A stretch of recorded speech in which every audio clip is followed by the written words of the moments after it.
आप थे छोड़ो, आज दिल्ली के अंदर सेंट्रल विस्ता बन रहे थे, हालत देख क्या कंस्ट्रक्शन की।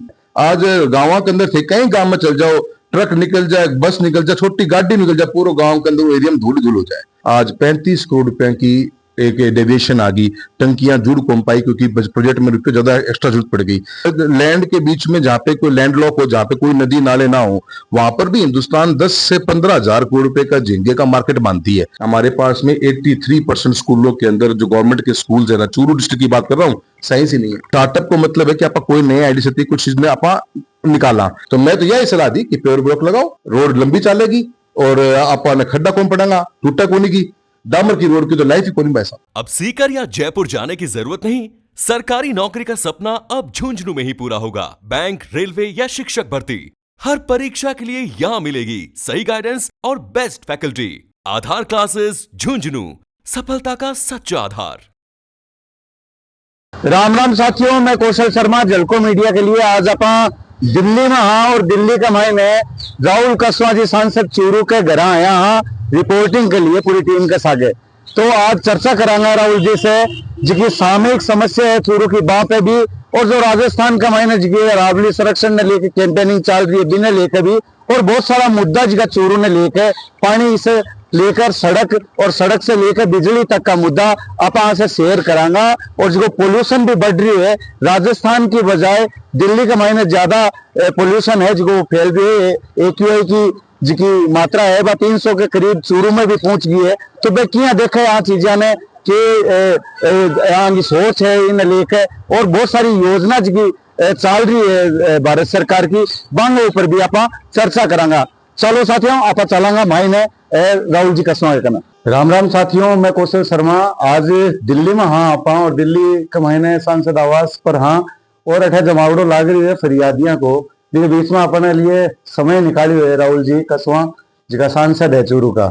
हाँ से चूरू की बात करांगा। सबसे पहले राम राम भाई जी। राम राम बहुत बहुत राम राम, और थारे सभी जो भी व्यूअर्स हैं उन्होंने मेरी तरफ से बहुत बहुत राम राम। तो सर आज अपना चर्चा करांगा चूरू की जिको अबार जिको करंट अफेयर्स चल रही है रावली लेके भी की थारी प्रतिक्रिया चाहूंगा, क्योंकि अभी राजेंद्र सिंह जी राठौड़ कहे हुए है कि जिकी अरावली ने लेके 2008 के महीने बांगी फाइल चलाई दी ही, और अब मिसगाइड हो रहे हैं लोग बाग, इसी कोई बात को नहीं। देखो, आज की तारीख में सरकार प्रेजेंट फॉर्म में गवर्नमेंट बीजेपी की है, एनडीए की सरकार दिल्ली में है और बीजेपी की सरकार राजस्थान में है। आप कब तक ये पीछे के दरवाजे पर चलता रहेगा, पीछे मुंह करके चलेगा तो आगे चल लगत रहेगा। एक कहानी थे, विकसित भारत की बात कर रहे हो तो विकसित भारत पीछे देखे तो आओगे नहीं, आगे देख के ही आओगे। और रही बात 2010 की बात है, जब उस समय की गवर्नमेंट ने सुप्रीम कोर्ट के अंदर अपनी फाइल एप्लीकेशन को मूव किया था, और अरावली की जो यही सेम डेफिनेशन के बारे में भी बातचीत चली होगी। सुप्रीम कोर्ट ने फर्स्ट हेयरिंग के अंदर ही वो एप्लीकेशन को खारिज कर दिया था और वो चैप्टर खत्म भी हो गया था, वो चैप्टर के बारे में बातचीत ही बंद हो गई थी। आज 15 साल बाद में सरकार को ऐसी क्या मजबूरी आई कि सरकार अचानक गई, फाइल बनाई, सरकार ने सुप्रीम कोर्ट का अपनी बात रखी, सुप्रीम कोर्ट ने उसको डेफिनेशन को, अरावली की डेफिनेशन को बदलने का काम कर दिया। तो जो 2010 की बात थी वो तो खत्म ही हो गई थी, उसको दोबारा ना किसी ने छेड़ा न कहीं बात चली, सरकार आपकी आई, आज आपके अचानक मन में। लेकिन फिर भी जो एफिडेविट दियो वह भी टाइम तो सोचो को नहीं चीज के बारे में। देखिए, मैं उस बारे में तो इन डेप्थ में कौन जाना चाहूंगा, पर एक चीज की गुहार जब सुप्रीम कोर्ट में लग के केस बंद हो गए तो वह कोई भी चीज के मंशा के साथ जो चीज लाई गई थी वह चीज खत्म होगी, तो आपा ने दोबारा जाने की क्या जरूरत थी। और आज तो सुप्रीम कोर्ट ने तो उस एफिडेविट के बाद में भी जो नई डेफिनेशन दे दी, उस डेफिनेशन के अंदर तो अरावली है ही नहीं, फ्यूचर की खत्म है अरावली तो। क्योंकि आज अरावली का जो पूरा पैच है वो फरीदाबाद गुड़गांव से लेकर पालमपुर तक गुजरात बॉर्डर टच करता है और पूरे राजस्थान को 2 हिस्से में बांटने का भी काम करता है। और उसी के कारण ही आज राजस्थान पूरा डेजर्ट नहीं है, सिर्फ वेस्टर्न पार्ट ऑफ राजस्थान ही डेजर्ट का हिस्सा है, बाकी नॉर्थ जो ईस्ट पार्ट है वो बचा हुआ खाली से अरावली के कारण था। और जो नया जजमेंट आया जिसमें ये कह दिया गया कि 100 मीटर की हाइट तक की पहाड़ी को ही अरावली काउंट किया जाएगा, वो तो टोटली पूरे एरिया का 8.75% हिस्सा भी नहीं है। अब ऐसे केस के अंदर तो आप अरावली खत्म है। और मैं समझता हूँ सभी एनवायरमेंटलिस्ट हैं, पूरे जो निवासी हैं, लोकल लोग हैं, और पूरे जो भी इस देश दुनिया के अंदर जो थोड़ा बहुत भी एनवायरमेंट को समझते हैं, सबके लिए बहुत बड़ी चिंता है। सबसे पुराने पहाड़ अरावली हैं और इसके लिए मैं समझता हूँ पूरे राजस्थान के अंदर हर वर्ग, हर जाति, हर धर्म इसके ऊपर अपनी आवाज को उठा रहा है। सरकार ने जो भी नया स्टेटमेंट दिया भी है वो ज्यादा हेल्पफुल नहीं होगा अनटिल एंड अनलेस ये जो सुप्रीम कोर्ट ने गाइड जो आदेश दिया है इसको निरस्त करवाने के लिए सरकार अपील ना करे। और स्टेट गवर्नमेंट ऑफ राजस्थान को इसमें पहल करनी चाहिए, क्योंकि 80% हिस्सा जो है अरावली का वो राजस्थान में फॉल करता है, और राजस्थान की पूरी जो मैं समझता हूँ जो जियोग्राफी है वो बदलने का काम हो जाएगा अगर ये डेफिनेशन एज इट इज रहेगी तो। सर अगर अरावली की बात करें तो अरावली के ऊपर बहुत सारा औषधीय तत्व और पर्यावरण के लिए जो जिका मिनरल्स है और जिका पुष्पाद है वह खत्म हो जाएगा, जड़ी बूटियां खत्म हो जाएगी अगर अमेंडमेंट आओगे ये तो। बिल्कुल सब एक इकोलॉजिकल बैलेंस है। देखो सारी वेस्ट विंड चल रहा है अपना, गर्मियां के मौसम में थे देखो अपने चूरू में के तेज हवा चल रहे हैं, वो सारी हवाएं जब चल रहे हैं तो अरावली करेंगे की जगह उन्होंने स्टॉप करने को काम करे और वो आगे बढ़ कौन पावे, ये पैरेलल है उस लाइन के। आज वो भी एक बहुत बड़ा खतरा है क्योंकि डेजर्ट पूरा देखो अब जैसलमेर से लेकर जोधपुर तक ऊपर तक आप चलना, गंगानगर से लेकर नीचे तक बाड़मेर तक आवा तो पूरा पैच ही डेजर्ट एरिया टाइप को ही है जो खेती प्रॉपर को नहीं होवे। और ऐसे केस के अंदर अगर अपने या अरावली को अगर आप माइंड, वो जरूरी को नहीं कि उसकी हाइट इंपैक्ट है, हाइट तो एक लेवल पर आप रोक ली पर उसकी बहुत सी जो प्रजातियां हैं, पशु पक्षी है, जड़ी बूटियां जो थे बताई है, बहुत सा ऐसा उसमें व्यवस्था है कि जो एक इकोलॉजिकल बैलेंस बनावा अपना वो खत्म करने को काम होगा। वो समझ में कह के भी को नहीं आ रही कि सुप्रीम कोर्ट यो क्यों यो जजमेंट दियो है आज की तारीख में एक ऊपर पब्लिक एट लार्ज में गवर्नमेंट के प्रति जो उसकी कार्यशैली है उसके ऊपर जनता मन में पहले भी बहुत बहम हो, पर ये बहम और पक्को हो गया कि कुछ भी हो सका है। तो सरकार क्यों गई यो भी बड़ा क्वेश्चन मार्क है। के जरूरत थी, कौन सी एजेंसियां थाने अप्लाई कर रही थी, के थे राजस्थान गवर्नमेंट थाने लिख के दिए कि 2025 के अंदर कि थे दोबारा जाओ, क्यों गई सरकार, यो भी एक बहुत बड़ा प्रश्न है कि सुप्रीम कोर्ट में क्यों गई, कि सुप्रीम कोर्ट में कोई केस पेंडिंग कौन तो। वर्तमान की अगर बात करें तो अरावली लेकर बहुत सारा कैंपेन चला रखे है, सामाजिक संगठन से लेकर राजनीतिक पार्टियां जो कांग्रेस ने मुद्दों बना रखे हुए। दूसरी अगर बात करा तो अबार AQI की, अगर आप अबार दिल्ली में बैठे हैं तो दिल्ली का मायने AQI 700-800 तक पहुंच गयो। बच्चा की स्कूल की छुट्टियां कर दी, 5वीं तक का बच्चा स्कूल कौन जा पा रहा, यही बहुत सारा कार्यालय है वह भी बंद पड़े है। और भी सरकार यहाँ लाग रहे को नहीं, दिल्ली का मायने मन देखना का मायने जी दिल्ली में मैं घूमया बात 2-3 दिन का मायने तो यहाँ लाग रहे को नहीं का कोई चीज के प्रति सरकार सोच रही है कि थाने के लागे है कि राजस्थान को अगर कंपेयर करा दिल्ली से तो बिंगी पोजीशन क्या है। देखो जी दिल्ली को इम्पैक्ट तो आज 400 से 500 किलोमीटर के रेडियस से पड़ जाए।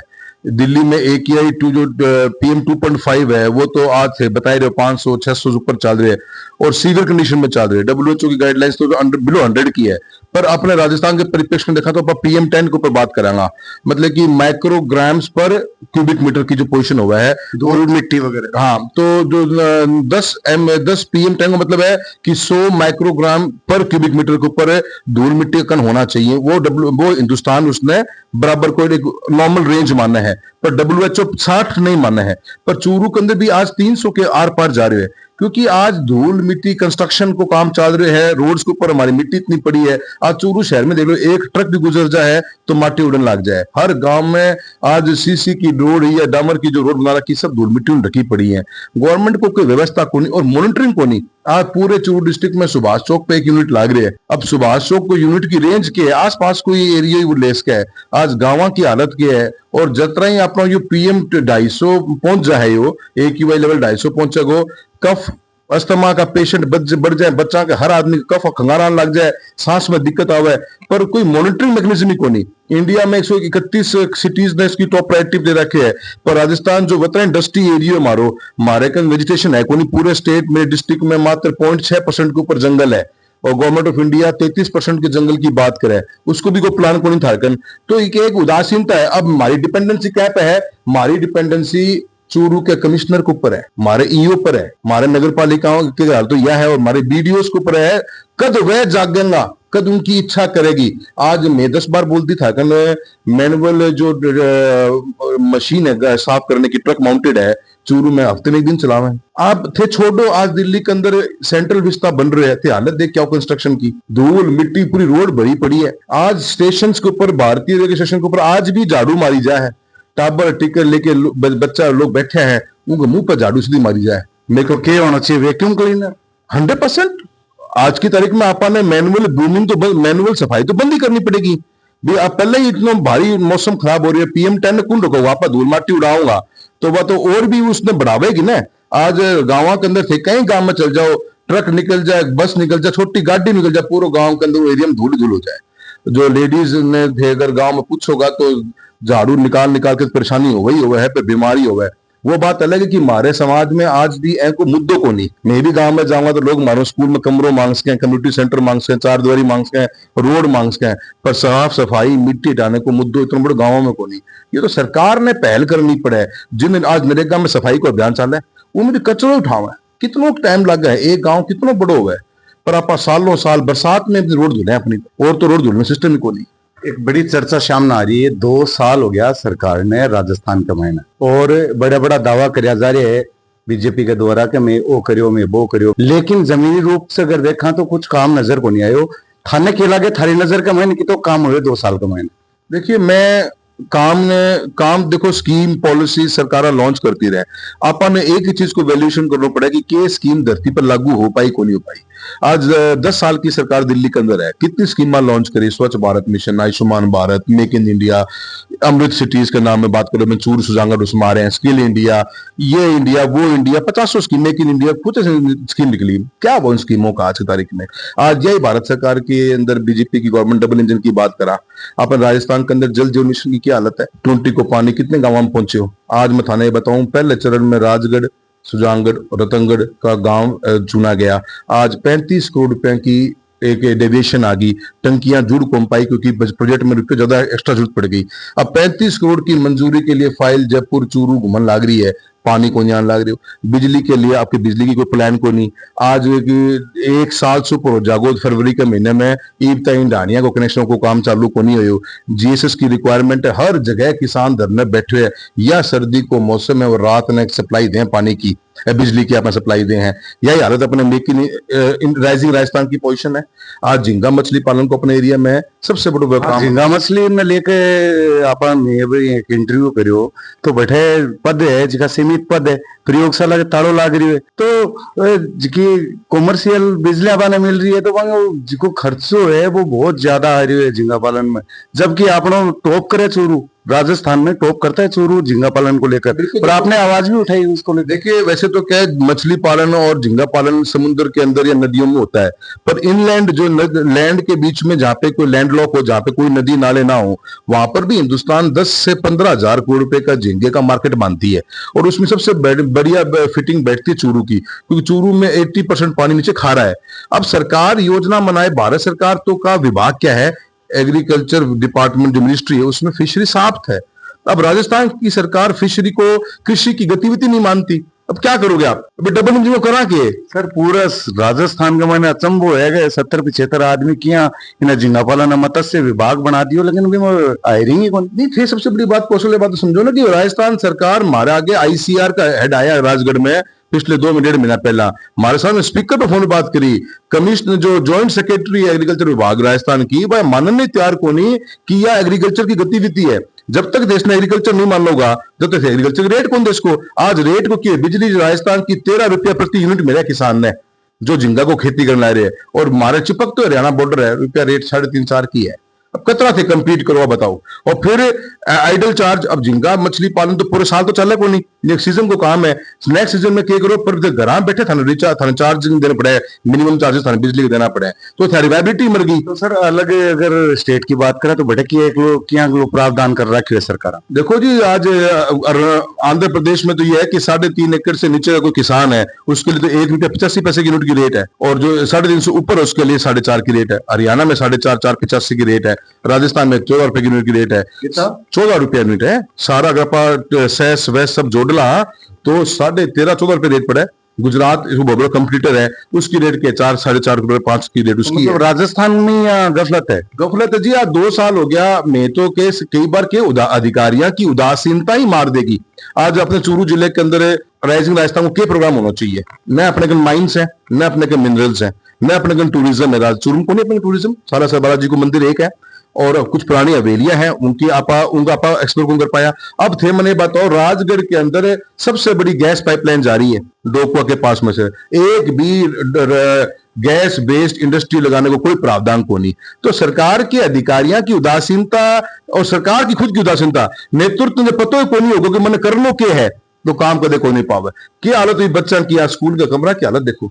चूरू जिले में 1700 तो नया कमरा चाहिए और 5000 कमरा जर्जर हालत में है, जिसके लिए बजट को इंतजार कर ला रहे हैं। कितना बजट दिए अपन है, मेरे ख्याल से 25 से 1.5 लाख रुपया प्रत्येक। क्या होगा मैं लाख रुपए में किधर मरम्मत करा दूंगा स्कूल में कमरा की। तो व्यवस्था को नहीं साहब। और शिक्षा की भी जो भारत सबसे बड़ी चिंता कौशल, हमारी युवा पीढ़ी आने वाली जनरेशन को हम क्या दे रहे हैं। आज हम साइंस और टेक्नोलॉजी के युग में जी रहे हैं। बिना साइंस के कोई कंट्री आगे कॉमर्स का है। सबसे क्लासिक एग्जांपल चाइना को है, सिर्फ टेक्नोलॉजी और साइंस के आधार पर दुनिया पर राज कर रहे हैं। हमारे पास में 83% स्कूलों के अंदर जो गवर्नमेंट के स्कूल है, चूरू डिस्ट्रिक्ट की बात कर रहा हूँ, साइंस ही नहीं है। अभी जो 53 स्कूल तो 2 साल पहले सैंक्शन हुए थे, उनमें लेबोरेटरी नहीं है उनके अंदर। मात्र 17% स्कूलों में साइंस है। बच्चे क्या पढ़ेंगे हमारे? कैसे हम इनको विकसित भारत का हिस्सा बनाएंगे? बच्चे बता दो कैसे बनाओगे भी, क्या प्लान है? भजन लाल जी खुद बता दें कि भाई ये प्लान से बना दूंगा मैं। भाई सर एक बात और, थारो प्रतिनिधित्व बहुत रहे हुए सांसद थे भी और थारो परिवार तो थे, एक उपलब्धि मानो के थे किसानी का नहीं चल रहे हो, लगातार किसान और किसान की बातें हो है संसद के मायने। लेकिन आपनो चूरू जिलो है जिको स्थापत्य और जिकी धरोहर के मायने आपनो बड़ो नाम है। फ्रांस का लोग, जर्मनी और जिका कला प्रेमी जिका देश है, वे अठा के बीती चित्रा देख के मंत्र मुग्ध हो जावे। लेकिन वहां पे पीड़ा पंजा चारण लाग रही है, थोड़ा सा वार हो रही है बांगे ऊपर। यहाँ के लिए बात कदे थे उठाई मामला में या उठाओगा, यहाँ की कोई परिकल्पना? कौशल थे बड़े प्रश्न पूछे है। बात खरी सही है, किसानी की बात आप ज्यादा करा कि किसानी क्षेत्र से आवा मैं नेतृत्व जय को करूं, मैंने उनकी ही आवाज उठानी पड़े। फिर भी कुछ हमारी जिम्मेदारी ऐसी हो है जो बड़ी हो है, अपने बड़े मन के करनी पड़े। मैं भारत सरकार की एक स्थायी समिति हो है, वो है उसको मैं सदस्य हूँ, जिसमें टूरिज्म भी है और कल्चर भी है और ट्रांसपोर्ट भी। टीटीसी बोला, हाँ, transport tourism and culture. Transport में रोड आ जाए, सिविल एविएशन हवाई जहाज है, समुद्र शिपिंग भी आ जाए, तो 5 मंत्रालय की स्टैंडिंग कमेटी को मेंबर हूँ। कल्चर में लेके मेरी बहुत अच्छी हमारी रिसर्च है, मैं बहुत गवर्नमेंट ने फोकस करे है और मैं बार बार भी है जैसे हमारे अब थाने एक मैंने अपने राजगढ़ चूरू के अंदर ही एक अपना संग्रहालय है जो पुराने नगर श्री के लिए आज मैंने सिद्धार्थ साहब जब कलेक्टर थे तब से हम लगे हुए हैं कि एक मैंने डिपार्टमेंट को कहा एक डिस्ट्रिक्ट एक लाइब्रेरी तो दो, एक डिस्ट्रिक्ट एक म्यूजियम तो दो। सरकार की योजना है पर क्या है कि फाइलें मूव नहीं होती, इतना मॉनिटरिंग मैं वो कह रहा हूँ उदासीनता इतनी भयंकर है। हमने तो कमेटी के अंदर भी मुद्दा 10 बार उठा दिया कि भी एक जिले के अंदर, अब मेरे जिले में जो नगर श्री के पास जो आज जो हमारा जो पूरा कल्चर पड़ा हुआ है, अगर उसको हमारा युवा जानता ही नहीं, वो बेचारे कहाँ पे उसको दिखाएं।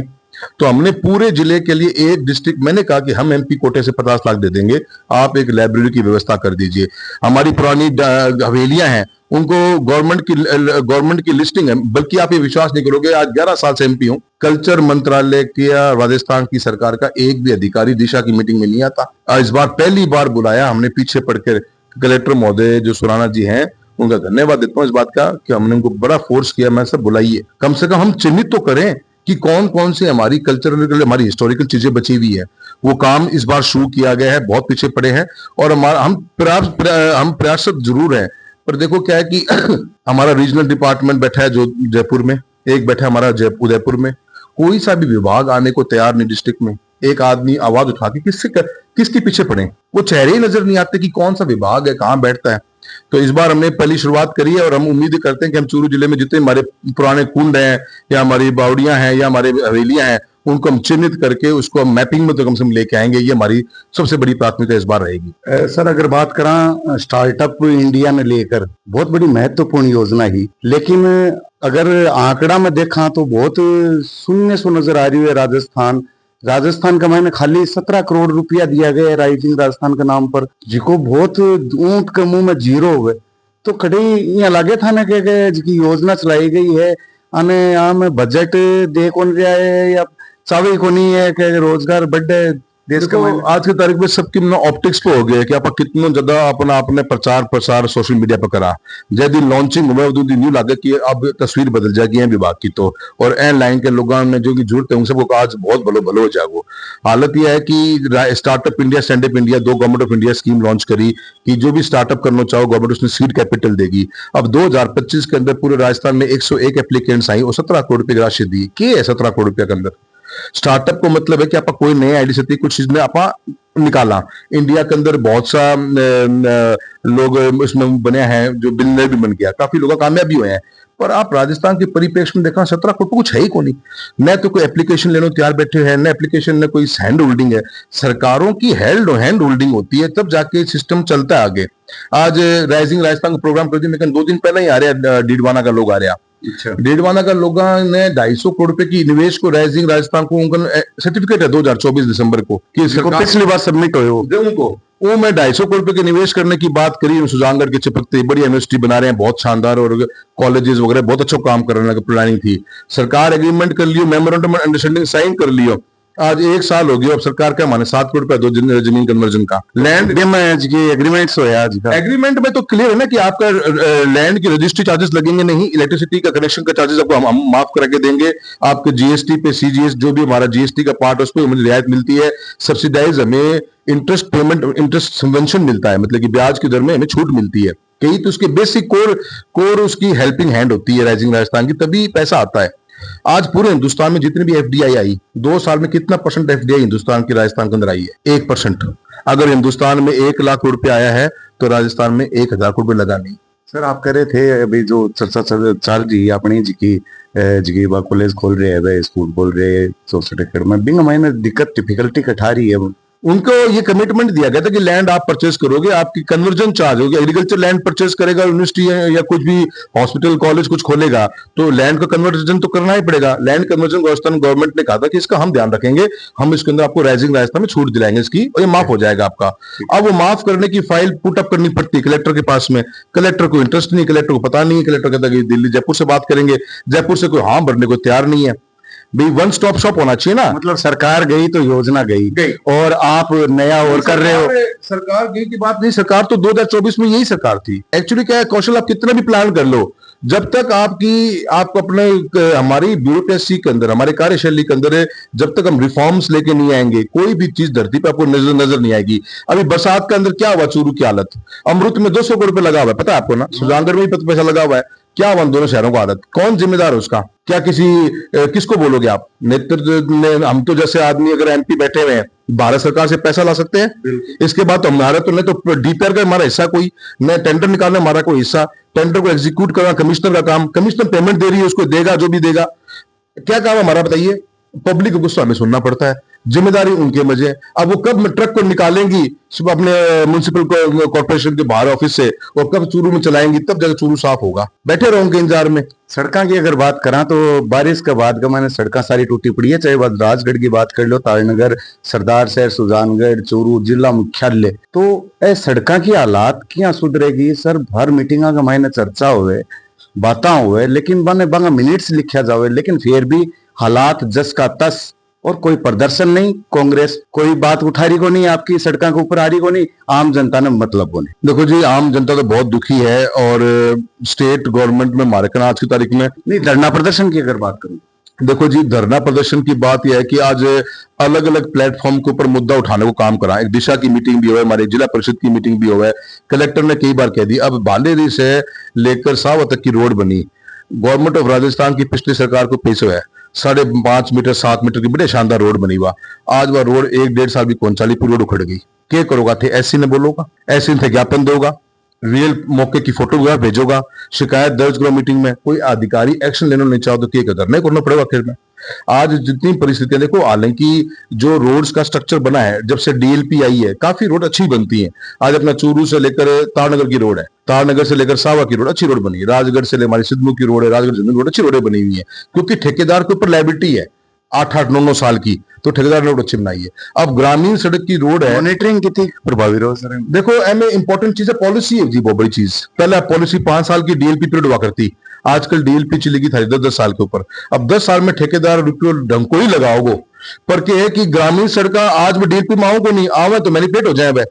रोड ग्रामीण सड़क की चाल को नहीं, मैं तो मल्टीपल बार सरकार बार सड़क की बात साली लड़ाई होगी बांसर डाल जी से, विधायक से, वो के मामलो सर, वो यही हो कि जरा भी पानी ज्यादा पड़ रही है या वाटर लॉगिंग है तो प्रधानमंत्री ग्रामीण सड़क योजना की गाइडलाइंस में लिखे हुए है कि आप पेवर ब्लॉक की सड़क लगा सको हो। पेवर ब्लॉक की सड़क 0 से 5 किलोमीटर तक की गांवों के बीच में बनाई जा सके है। अब पेवर ब्लॉक सीमेंट है, उसने आप रिमूव भी कर सका और दोबारा भी लगा सका।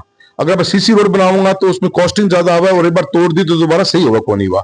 तो पेवर ब्लॉक की रोड लगाओ जहां पे अगर पानी गिर रहा है खेतों का रोड के ऊपर तो वो पानी अब किसान ने नहीं तो कौन कह सकता कि तू पानी बंद कर दे क्योंकि हमारी रोड टूटने लग रही है। वो तो आपके एकदम खाड़ा लास्ट खाड़ा तक लगाओ बस आप पानी है करे उन बेचारे ताऊ उम्र बिजली आई है मुश्किल 20-20 लाख रुपए कुआं तैयार हो गए और फिर वो बिजली में चलाओ भी ना धर्मा तो टाइम फेयरबैक ये हो उन्होंने समझ में कोई कि ब्लॉक हो गए बोले ब्लॉक अमेरिका में लेके आओगे और उन्हें पता हो उनके पेवर ब्लॉक किए हुए पेवर ब्लॉक की रोड बन सका है। तो कई बार ठीक है समझ में कौन आवा आदमी ने सुनना भी चाहिए। युवा मीटिंग में कोई हर मीटिंग में पॉलिटिकल पॉइंट को नहीं होगा। पॉलिटिकल पॉइंट तो अपने किस्मत में लिखे हुए आप सही मुद्दे की बात करें तो लोग उसे सराहना करेंगे आप पे। आज मैं भी मेरी पॉइंट दे रहा हूँ, मेरी इनपुट दे रहा हूँ, क्रॉस चेक करो।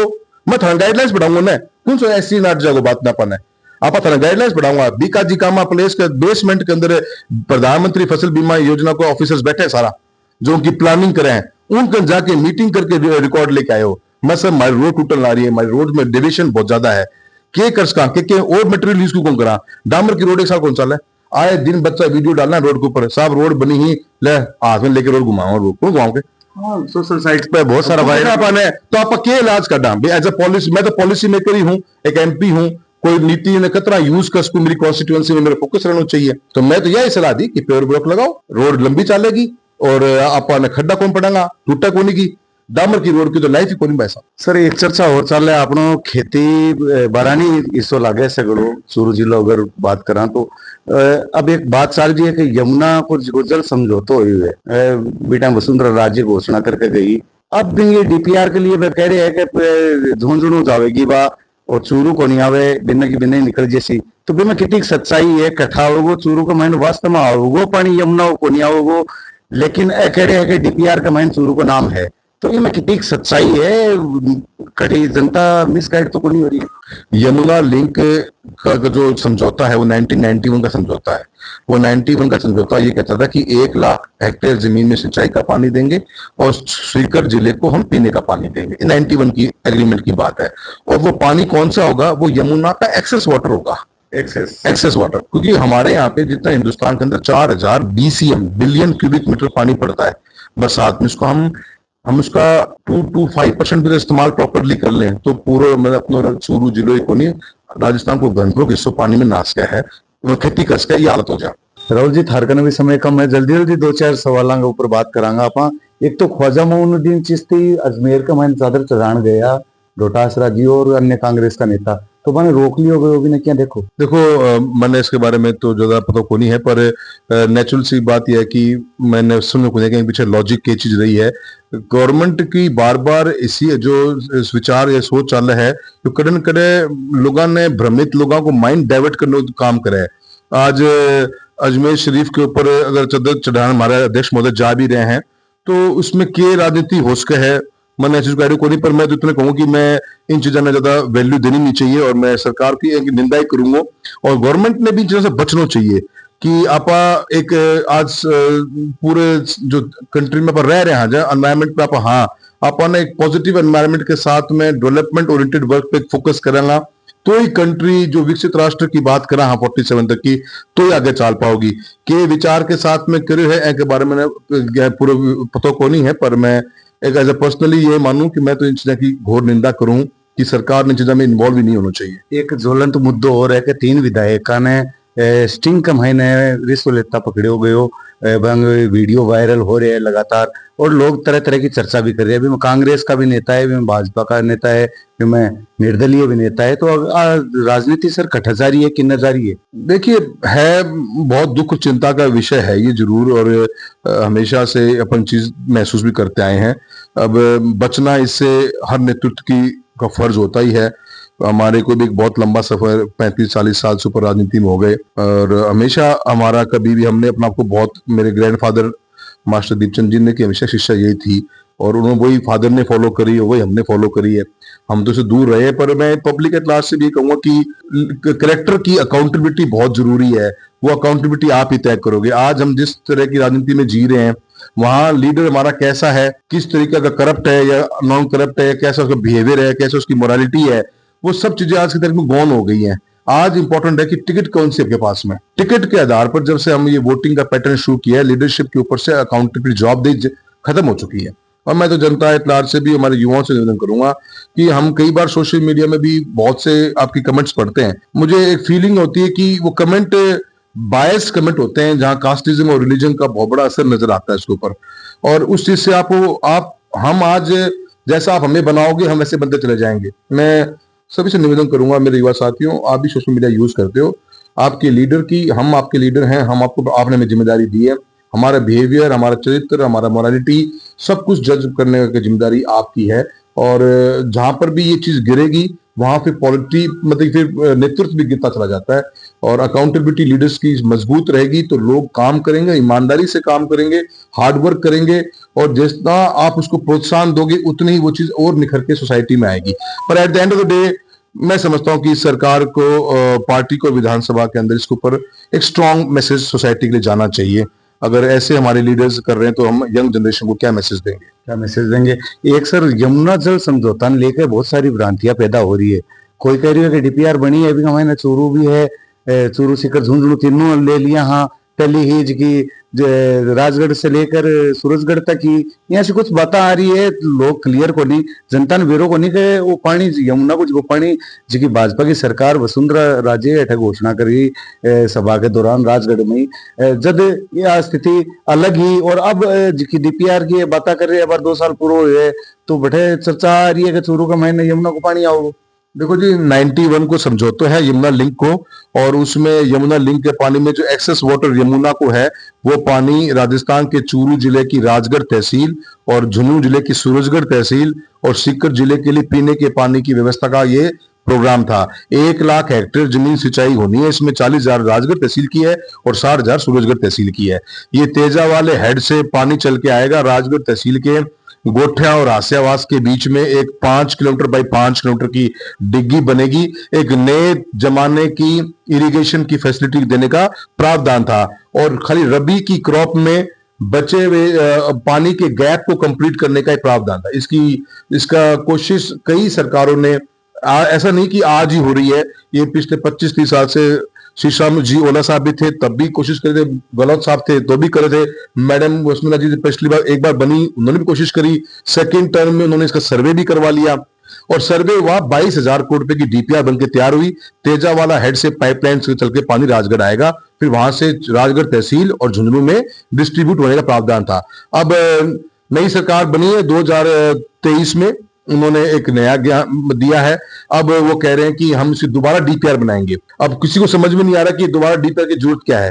पहले तेजा वाला हेड से पानी आ रहा था, अब पानी आएगा हथनी कुंड बराज से। किसने आइडिया दिया है? गवर्नमेंट भ्रमित करना चाहती है। 2 साल से ऊपर हो चुके हैं, हर चीज रेडी थी, इवन कौन सी फसल बोई जाएगी वो डीपीआर इतनी मोटी है, कौशल जी मैं कभी आपको दूंगा, उसमें पढ़ोगे कि किसान को फसल कौन सी बोनी है, कौन सी फसल के लिए कितना पानी चाहिएगा, एक एक चीज उस डीपीआर में लिखित में थी। अब आज सरकार को पहले तो पब्लिक को यह बताना चाहिए कि मैंने वो 22,000 करोड़ की डीपीआर, जो आप ही की सरकार थी, वसुंधरा जी मुख्यमंत्री थी और गडकरी साहब उसमें मंत्री थे भारत सरकार के अंदर, उनके द्वारा बनाई डीपीआर को आप क्यों बदलना चाहते हो? पहले तो ये बताएं कि क्या तेजा वाले हेड पे पानी नहीं मिल रहा? क्या कांग्रेस के जब उस समय बीजेपी की सरकार हरियाणा में थी, उसके चीफ सेक्रेटरी का और मुख्यमंत्री का क्या बयान है, वो आपने दिया है कुछ? क्यों बदली आपने डीपीआर? ये कोई जानता नहीं, पर सरकार ने घोषणा कर दी, नाम भागीरथ का दिया हुआ है, और चूरू के अंदर आप ये बेच रहे हो कि चूरू जिले में पानी आएगा। 2 स्टेटमेंट अब दोबारा से एक हमारे वो काका जी हैं, कभी कुछ बोल जाते हैं। पहले तो वो दे रहे थे कि चूरू में पानी आएगा, अब राजगढ़ तहसील के लिए कुछ दिन पहले सुधार तो किया उन्होंने, अपना राजगढ़ तहसील के लिए बोला है। 91 की डीपीआर, जो हमारा राजगढ़ का चांदगोठी बेल्ट था जहां पे पानी नीचे चला गया, इरिगेशन होती थी, और सूरजगढ़ में बहुत से हमारे कुएं थे, वो दोनों में डार्क जोन होने के कारण उन्हीं एरिया को चुना गया था।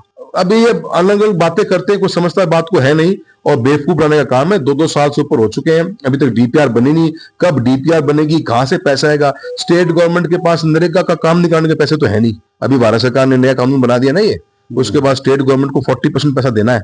पिछले साल 4800 करोड़ रुपए भारत सरकार ने दिए राजस्थान गवर्नमेंट को, किस चीज के? नरेगा के। अपने 90% के स्कीम था, 90-10 की स्कीम थी, अब स्कीम 60-40 की होगी।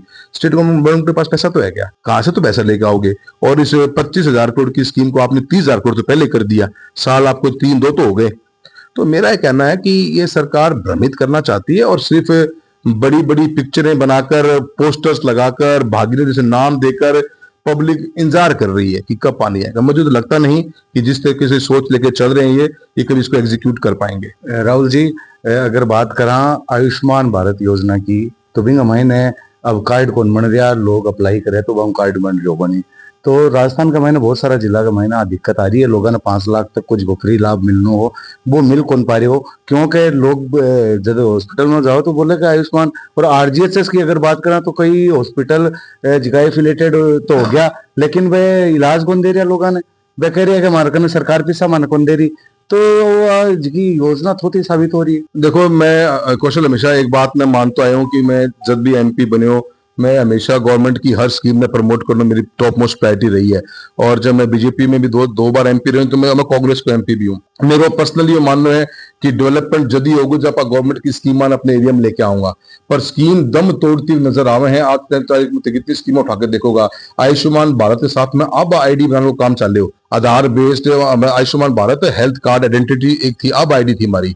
उसके अंदर किसी एक हर आदमी की खुद की एक आईडी बनती, वो इंडिया में कभी भी जातो तो उस आईडी से उसको पूरा मेडिकल रिकॉर्ड ऑनलाइन रहते। आज चूरू में कड़े ऑपरेशनल को नहीं, जो एम्पेनलमेंट के साथ में हॉस्पिटल जुड़े हरियाणा में तो बहुत सा हॉस्पिटल अपना अपने उससे हटा लिए है, एम्पेनल को नहीं होना चाहते क्योंकि पेमेंट ही को नहीं आ रही है। सरकार अपनी ही योजना ने बड़े सलीखों मारने को काम करे। आज 5 लाख रुपए की जो योजना है, उससे पहले तो हमारे कने गलत साहब के सरकार के टाइम पे 25 लाख रुपए की योजना ही। दोनों योजना में पब्लिक कंफ्यूज हो रही है बहुत भारी, और न उसकी एग्जीक्यूशन की प्रॉब्लम है। सरकार ने जब तक सरकार ही अपना हाथ बांध लेगी अपनी स्कीमा के पीछे, तो कोई स्कीम में कोई जिंदा कॉन्ट्रैक्ट्स है वह टूटेंगी। और यही बात मैं बार बार कहता आ रहा हूं। आज राजस्थान के अंदर हालत यह होगी है कि जो हमारा बॉर्डर का इलाका है, उनकी तो इतनी बुरी हालत है कि वो अगर गलती से हिसार चले जाएं, सिरसा चले जाएं, तो कहां कौन चाहता है। तो जिको झुंझुनू और सीकर का महीने रेटा अलग आ रही है और चूरू का महीने रेटा अलग आ रही है, ये सब भारी है, असमंजस का महीना है लोग उठेगा। क्योंकि ऐसे कन गाड़ियां हैं, लेकिन भाई बरान जाओ जब नहीं लगेगा ना यार, झुंझुनू में गलवा लेता तो बढ़िया रहे। तो मैं थाने ये बताऊंगा कि ये फिर एक क्लासिक उदाहरण है कि कितना गवर्नमेंट एक स्कीम आधे मन से बनाई थी, स्कीम कितना फेल हो गई। अब राजस्थान का टेंडर निकले है आज से 4 साल पहला कि कौन सो जिले के ऊपर आप सिटी बेस्ड गैस प्रोग्राम है यो, कि सिटी में आप अभी पाइपलाइन गैस देगा और सीएनजी का स्टेशन लगाऊंगा। तो जो राजस्थान के अंदर टेंडर बने, झुंझुनू को आईओसी लिए है और चूरू को बीकानेर को एक फर्म है बॉम्बे की, उसने टेंडर लियो है। अब उन्होंने टेंडर तो ले लियो, आज तक वो सीएनजी का पंप मुश्किल से 4-5 लगा पाए हैं। उन्होंने राजगढ़ के अंदर डोकुआ में गैस लेने को काम करना हो, उन्होंने गैस को पाइप मिलते हो, आपकी खुद गैस बेचता हुआ है, मतलब गैस सोर्स ऑफ गैस वो तो आज तक डोकुआ को प्लांट चालू को नहीं है। मैं मंत्री महोदय से मिल लियो, पार्लियामेंट मुद्दे उठा के देख लियो। अब वो हमारी गैस के वो कॉन्ट्रैक्टर ये कहता है कि मैं गैस लेके आता हूँ कहीं जोबनेर से, इसलिए मुझे महंगी पड़ती है। तो भी सर जनता ने मतलब मैं वही कही भाई, सरकार ये बात तो बताए, कलेक्टर साहब को बता दी बात, क्या आपको भी संज्ञा में लो। पेट्रोलियम मिनिस्ट्री के अंदर अधिकारियों से मुलाकात होगी, कोई भी हाथ लगाने को तैयार नहीं। एक ही स्टेट में इतना फर्क। अब बीकानेर में चूरू में तो 109 रुपए की रेट है और जयपुर में रेट 92 रुपए की रेट है। मतलब कि कोई कौन समझाओ बात नया, न तो कोई सुनना चाह रहे। उस कंपनी के पास न पैसा है। आज 4 साल पहले उसने ये ठेका लिया कि चूरू के बड़े बड़े शहरों के अंदर हम घर से गैस पाइपलाइन देंगे, सिलेंडर हट जाएंगे हमारे। एक भी सिटी में काम चालू कौन कर पाई कंपनी, न कंपनी चालू करने की पोजीशन के अंदर है। सर अंतिम सवाल, जिको थे भाजपा से कांग्रेस में आया, अपना अपने कितों को एडजस्ट कर पा रहे हो कांग्रेस के साथ? देखिए, मैं जो भी परिस्थितियां रही और जिस तरह से मुझे कांग्रेस ने अपने परिवार का हिस्सा बनाया है और मुझे टिकट भी दी और जनता ने बड़ा अच्छा आशीर्वाद दिया, मेरा मकसद कल भी यही था, मेरा मकसद आज भी यही। हम एक विकासशील प्रदेश हैं, हमारा देश है, और हमारे को उसके अंदर जितना हम काम डेवलपमेंट ओरिएंटेड करेंगे, जितना हम काम पॉलिसी ओरिएंटेड करेंगे, तभी हमारी कॉन्स्टिट्यूएंसी आगे बढ़ सकती है। मैं काम पे फोकस करता हूं और मुझे बड़ा एक कंफर्टेबल माहौल है जहां पे मुझे कोई भी हर जगह मुझे कॉर्पोरेट बहुत अच्छा मिलता है। प्रियंका जी से भी और राहुल गांधी जी से भी कई बार मुलाकातें होती हैं, बात होती हैं। इवन मेरे सीनियर लीडर्स जो राजस्थान में भी हैं, चाहे अशोक गहलोत साहब भी हैं, हमारे डोटासरा जी पीसीसी अध्यक्ष भी हैं। मैं नया हूं पर मुझे हमेशा बहुत सपोर्ट है और कोई न्यूसेंस नहीं होती, और आप अच्छा काम करते हो तो उसको प्रोत्साहन भी मिलता है। काम करना हमारा फोकस है, इसलिए हम इलेक्शन हम लड़ते हैं, इसलिए हम जीतते हैं, जनता आशीर्वाद देती एक है। बात और आ रही है चर्चा के राहुल कसवा को फ्यूचर है जो लोकसभा में कोनी विधानसभा में अगर जावे तो राहुल कसवा जिया उतर डिंगा मेरी बारी आवे अड़े कदे कांग्रेस कदे भाजपा कदे कांग्रेस कदे भाजपा। तो बी कंडीशंस का मायने राजस्थान के डेवलपमेंट की और खास करके चूरू के डेवलपमेंट की अगर बात करा आप तो बहुत बड़ो हाथ हो उसके थारो। तो बिन्न थारो मूड है कि क्योंकि लोग बाग चर्चा भी कर रहे हैं ये चीज की कि विधानसभा में जाओ तो ज्यादा परफॉर्मेंस दिखा सके राहुल कसवा। देखिए, मैं फिलहाल तो चूरू का सांसद हूँ और मैं मेरे इस पद के साथ में बहुत खुश हूँ, और जो मेहनत हम अगर मौका मिले तो जो पार्टी आदेश देगी वो उस हिसाब से बात करूंगा। आज तो मेरे को इस बारे में बोलना ही नहीं। देखिए, मेरे फैमिली ने लगातार 47-48 साल एमएलए का चुनाव लड़ा है। मेरे ग्रैंडफादर 1977 में लड़ना शुरू किया था। इस बार हमने राजगढ़ की राजनीति से खुद नहीं छोड़ा है, और हमने नंदलाल जी के परिवार को हमारी पॉलिटिक्स दी भी दी थी, और उनको हमने बीजेपी की टिकट भी दिलाई थी। तो हम एमएलए की पॉलिटिक्स राजगढ़ की छोड़ चुके हैं। आज सांसद के रूप में आज हमारे कृष्णा जी हमारे कांग्रेस में वहां लीडर है, और मेरा सभी एमएलए साथ में मेरा कोर्डियल रिलेशनशिप है। मैं एमएलए की तरफ मेरा फोकस है, फिलहाल मेरा फोकस मेरे एमपी की सीट के ऊपर ही है। बहुत बहुत धन्यवाद जलको मीडिया से बात करने धन्यवाद, बहुत बहुत आपका धन्यवाद। हाँ अपने सागे राहुल जी जिका सामयिक जिकी समस्या है समय के सागे जिकी बातें हैं समय की बाप आपा चर्चा करी यहाँ विस्तृत रूप से, और बहुत सारी भीड़ के बीच के मायने जलको मीडिया ने समय दियो इतने बिजी शेड्यूल में। इंगलिए में जलको मीडिया की ओर से राहुल जी कसवा को आभार भी जतावा।